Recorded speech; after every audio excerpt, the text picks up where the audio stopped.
Me voici dans la citadelle d'Arlib en Irak. L'histoire de cette citadelle s'étend sur plus de 5000 ans et remonte jusqu'aux Assyriens, aux Babyloniens, aux Grecs et aux Romains, suivis des Ottomans et maintenant bien sûr, c'est une grande région kurde. Cette citadelle particulière a de profonds liens avec l'histoire biblique. Pensez à tous ces empires qui se sont succédés, aux guerres et à toutes les choses qui s'y sont passées.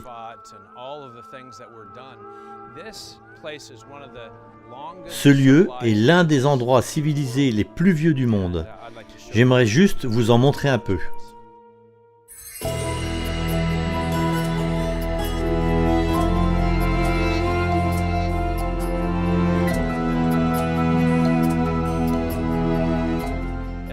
Dans cette citadelle, je me remémore toutes ces périodes importantes de l'histoire biblique.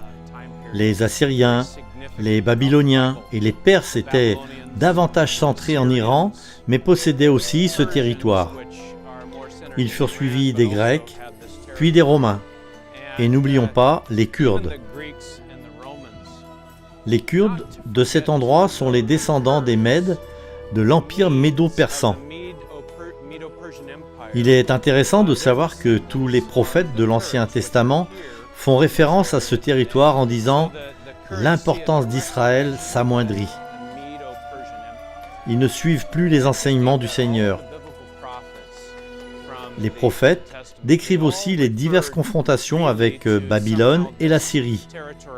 Puis vient l'histoire de Daniel à Babylone, puis l'Empire médo-persan. Tout cela s'est passé ici, dans cette région du monde. Si vous cherchez l'essence même de ces prophéties, vous y trouverez 3 sujets importants. Le premier est le fait que le peuple doit suivre les instructions de Dieu. En réalité, les prophètes se sont confrontés au peuple de Dieu en lui disant qu'il devait se repentir, se tourner vers le Seigneur et le suivre.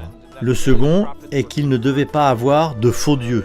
Et le troisième est qu'il devait être juste, équitable et bon envers les autres peuples. Le bien-être social était extrêmement important pour Dieu et ses prophètes. Je pense que nous pouvons prendre au sérieux cet avertissement. Nous devons être humbles et repentants.